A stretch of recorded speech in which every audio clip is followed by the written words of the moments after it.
శుభకార్యాలకు పూజార్ల కోసం వెతుకుతున్నారా? ఇక నుండి అవసరం లేదు. పూజారీస్.com లో అతి తక్కువ ధరలకే పూజార్లను ముందే బుక్ చేసుకోండి. వెంటనే కాల్ చేయండి. Hi, welcome to our channel. ఈరోజు మనతో పాటు ఉన్నారు భారతీయ శంకరపీఠ వ్యవస్థాపకులు శ్రీ అన్నవరపు తిరుపతి మూర్తి అవధాని గారు. నమస్కారం గురువు గారు.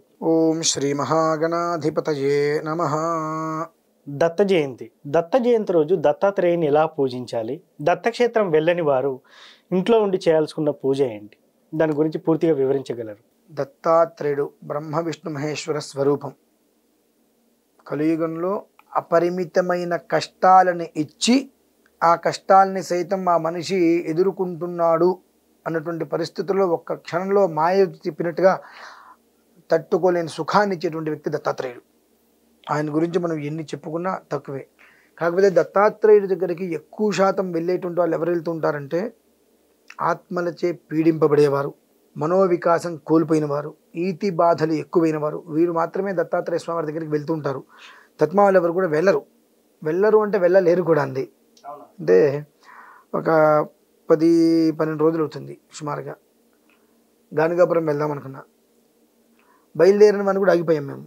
అంటే అక్కడికి వెళ్ళాలి అన్న, దత్త దర్శనం చేసుకోవాలి అన్న ఒక యోగం ఉండాలండి. అయిందానికి అందానికి మనం అనుకుంటే వెళ్ళలేం. అక్కడి నుంచి దత్తాత్రేయ స్వామి వారి యొక్క ఆలయానికి వెళ్ళడానికి సగం రోడ్డు నుంచి రైట్ సైడ్ వెళ్తే కపిలాపూర్ ఒకటి ఉంది. ఇటు 70 కిలోమీటర్లు, ఇటు 70 కిలోమీటర్లు ఉంది. నేను అక్కడి వరకు వెళ్ళి కపిలాపురం వెళ్ళే, కానీ అంటే బీదర్కి వెళ్ళేటువంటి రోడ్డు కూడా వస్తుంది ఒక రకంగా చెప్పన్నట్టు నుంచి వెళ్తే. ఆ కపిలాపూర్ అనేటువంటి గ్రామానికి అయితే వెళ్ళే, కానీ దత్తాత్రేయ స్వామి వారి దగ్గరికి నేను 2 సంవత్సరాల క్రితం 2-3 సార్లు వెళ్ళొచ్చా. మళ్ళీ వెళ్ళలేకపోయి. రీసెంట్గా ఒక 3-4 నెలల క్రితం ఒకసారి వెళ్ళొచ్చా. మళ్ళీ నేను వెళ్ళలేకపోయా, కుదరలా. ప్రయత్నం చేసినా అది విఫలమైంది నాకు. ఏంటంటే భగవంతుడి దగ్గరికి వెళ్ళాలంటే కొన్ని మాయల్ని మనం ఎదుర్కోవాలి, కొన్ని కష్టాలను సైతం అధిగమించాలి. ఆ సమయంలోనే అక్కడికి వెళ్ళగలుగుతాం. ఎందుకంటే ఒక పునర్జన్మ వచ్చినట్టే అండి. అక్కడికి వెళ్ళి స్వామివారి దత్తాత్రేయ స్వామివారి దర్శనం అందులోంచి ఇలా మనం చూస్తే మాత్రం, అక్కడనే కాదు ఎక్కడైనా సరే దత్తాత్రేయ స్వామివారి దర్శనం కలిగింది అంటే ఒక అద్భుతమే. ఒకవేళ ఎక్కడైనా దత్తాత్రేయ స్వామివారు మనం చూడలేమనుకున్నప్పుడు మేడి చెట్టు దర్శనం చాలా శ్రేయస్కరం. అంటే మేడి చెట్టు గురు రూపానికి ప్రత్యక్ష దర్శనం.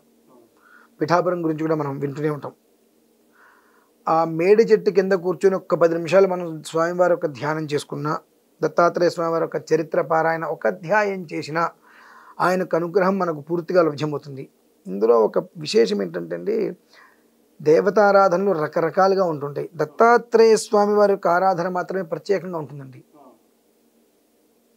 నువ్వు కోరుకుంది ఏది నీకు ఇవ్వడు, పొరపాటును కూడా ఇవ్వడు. కోరుకోకుండా వెళ్తే నువ్వు కోరుకోలేదు కాబట్టి నేను పట్టించుకొని అంటాడు. ఏది కోరుకుని చేస్తే అది ఇవ్వడు. ఏ కోరికలు లేకుండా నువ్వు కనుక నమస్కారం చేస్తే నన్ను ఏమి కోరుకోలేదు కదా, కాబట్టి నన్ను కోరుకోలేదు కాబట్టి నీకు ఇవ్వను. అదే మాయ. నువ్వు ఆయన దగ్గరికి బయలుదేరావు, వెళ్తానికి అనుకున్నావంటేనే ఎన్నో రకాల మాయలను ఛేదించి ఆయన దగ్గరికి బయలుదేరావు. కాబట్టి ఆయన దర్శనం నీకు అవుతుంది అని అంటే ఇక నీకు ఏదో కావాలని ఎందుకు కోరిక?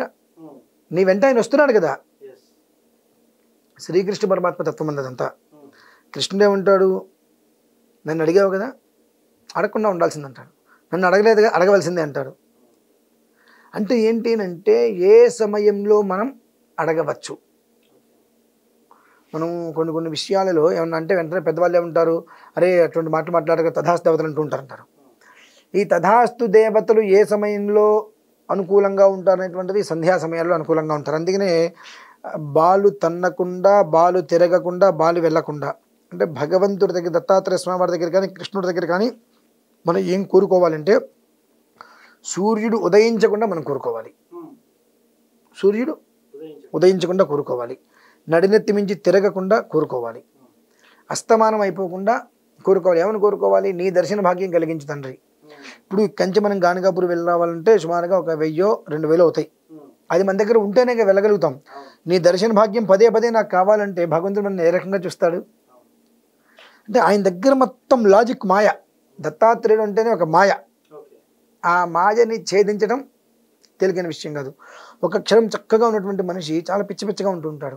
అలానే పిచ్చివాడిగా తిరుగుతూ ఉంటాడు. మహాజ్ఞానులు అవుతారు. మహాజ్ఞాని కూడా అహంకారం వస్తే పిచ్చివాడైపోతాడు. అంటే ఏంటంటే నీ ధర్మం ఏంటి? త్రిమూర్తియాత్మక స్వరూపం కదా. నీ ధర్మం ఏంటి? నీ ధర్మాన్ని నువ్వు అనుష్ఠించినంతసేపు నేను నీ వెనకే ఉంటా. నీ నీడలాగా ఉంటా. నువ్వు ఎప్పుడైతే నీ ధర్మాన్ని నువ్వు వదిలేసావో ఆ రోజున నా నీడ నిన్ను వదిలేస్తుంది. మీరు పడవ వేసుకుని నదిలో వెళ్తున్నారు, ఈ 2 టెడ్లు ఉన్నాయి, చూసుకుంటూ వెళ్తున్నారు. నేను గజేతగాన్ని ఆయన ఎట్లయినా వెళ్తానని చెప్పి టెడ్ వదిలేశారు, మీ పరిస్థితి ఏంటి?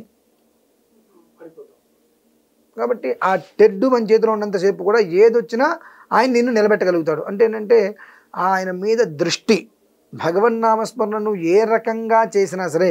చాలామంది నాస్తికులు ఉంటుంటారు, వాళ్ళకి ఎలాంటి అనర్థాలు జరగవండి. ఎందుకు తెలుసా? మనకు కష్టం వచ్చినప్పుడే భగవంతుని తెలుస్తాం, కానీ వాళ్ళు 360 రోజులు దేవుడు లేడు దేవుడు లేడు దేవుడు లేడు ఆయన నామస్మరణ చేస్తూ ఉంటారు. వాళ్ళకి తెలియకుండా ఆయన భగవంతుడు లేడు, దేవుడు లేడు, శివుడు లేదు, విష్ణుమూర్తి లేదు, ఆంజనేయ స్వామి లేడు అంటూ వాళ్ళ పేర్లే వాళ్ళు 24 గంటలు లేడని చెప్పి తెలుస్తూ ఉంటారు. అంటే వాళ్ళకి తెలియకుండా వాళ్ళు భగవన్ నామస్మరణ చేస్తున్నారు. కాబట్టి వాళ్ళు భగవంతుడు ఏం చేస్తున్నాడు, వాళ్ళు ఎక్కడ కోరుకోవట్లేదు కదా నాకు ఇది కావాలి అది కావాలని చెప్పి. ఎక్కడికి ఏం చెప్తున్నారు, నిన్ను నువ్వు నమ్మక భగవంతుడు లేడు అంటున్నాడు. ఆ లేడు అనేటువంటి దాంట్లో భగవన్ నామస్మరణ చేస్తున్నారు వాళ్ళు. మనం ఏంటి, భగవంతుడు ఉన్నాడు ఉన్నాడు ఉన్నాడు అంటున్నాము, కష్టం వస్తే మాత్రమే మనకు భగవంతుడు కనిపిస్తున్నాడు. కాబట్టి మనం ఇలానే ఉండడానికి కొన్ని మంది ఎదగడానికి కారణాలు అవుతున్నాయండి. ఏంటంటే నువ్వు ఏం చేసావని కాదు, ఎండ్ ఆఫ్ టైంలో భగవంతుని మనస్సులో నువ్వు స్మరించావా లేదా? నువ్వు భగవంతుని మనస్సులో స్మరించు, అంతర్ముఖ సమారాధ్య, మనస్సులో నువ్వు భగవంతుడు స్మరిస్తే నీ నీడగా నీ చెంతే ఉంటాడు. ఈ దత్తాత్రేయుడి దగ్గర గొప్ప యోగం అంటది. ప్రతి మనిషి కూడా ఆ రోజు నాడు అంటే ఏం లేదు, ఎన్ని చేసినా ఎలా చేసినా ఒకటే. కాబట్టి అవకాశం ఉన్నంత వరకు దత్తాత్రేయ స్వామి దర్శనం ఎక్కడైనా చేసుకోండి. గానుగాపూర్ అయితే నేను వెళ్ళొద్దని చెప్తా, ఆ దర్శనం జరగదండి. ఇరుక్కోవాలి, కుట్టుకోవాలి, తోసుకోవాలి, నానా ఇబ్బంది అవుతుంది. వృద్ధులైతే కనుక ఇబ్బందులు పడిపోతారు అక్కడ. అంటే ప్రదేశం చాలా చిన్నది. లాస్ట్ టైం వెళ్ళినప్పుడే చాలా ఇబ్బందులు పడ్డాను దర్శనానికి. ప్రదేశం చాలా చిన్నది, ఆ చిన్న దాంట్లో ఇరుక్కొని అంత లైన్ నిలబడి చాలా ఇబ్బందులు పడతారు. దానికన్నా మేడి చెట్టు ఎక్కడైతే ఉంటుందో ఆ మేడి చెట్టు దగ్గర కూర్చొని దానికి కాస్త పసుపు రాసుకొని బొట్టు పెట్టి దీపారాధన చేసుకోండి, బెల్లం ముక్క నివేదనగా చూపించండి. అక్కడ కూర్చోండి, చక్కగా మేడి చెట్టుకి ఎదురకుండా కూర్చోండి, ఆ పుస్తకం పట్టుకోండి. గురు చరిత్ర అదే అయింది, దత్తాత్రేయ స్వామి వారి చరిత్ర ఒక అధ్యాయం పారాయణ చేయండి. చేసి నమస్కారం చేసుకుని ఆ ప్రసాదం నోట్లో వేసుకొని వచ్చేయండి. ఖచ్చితంగా ఆ దర్శన భాగ్యం కన్నా ఎక్కువ ఫలితమే వస్తుంది. ఎందువల్లనంటే లైన్లో వెళ్ళి లైన్లో నేను ఎంతసేపు వెళ్ళిపోవాలి ఎంతసేపటికి వెళ్ళిపోవాలి దాని మీద ఉంటుంది. లేదంటే దగ్గరికి వెళ్ళి చూడకుండా ఎవరో తోసేస్తాడని ఉంటాం, చూసి చూడకముందే పక్కవాడు తోసేస్తే మనం తిట్టేసుకుంటాం. నేను చూడండి వారానికి ఉపయోగం లేదు. దానివల్ల కావాల్సింది భగవంతుడు మన యందు ఉండాలి. సో ఆ పని చేయండి. మేడి చెట్టు దగ్గరికి వెళ్ళి చక్కగా, లేదా దక్షిణామూర్తి స్వామి వరకు నమస్కారం చేసుకోవచ్చు, ఇబ్బంది ఏమీ లేదు. లేదా మేడి చెట్టు చక్కగా పసుపు రాసేసి కుంకుమ బొట్లు పెట్టి దీపారాధన చేసి చెట్టుకి దానికి ఏదైనా చిన్న అడ్డు పెట్టి ఓ బెల్లం ముక్కను ఏదైనా పెట్టి చక్కగా దత్తాత్రేయ స్వామి వారి చరిత్ర ఒకటి పారాయణ చేసుకుని నమస్కారం చేసుకోండి. ఆ బెల్లం ముక్క ప్రసాదంగా నోట్లో వేసుకొని జై తత్సత్ ఇంటికి వచ్చేసేయండి. చూశారు కదా, ఇది వాటి కార్యక్రమం. మరో కార్యక్రమంలో మళ్ళీ కలుద్దాం. Thank you.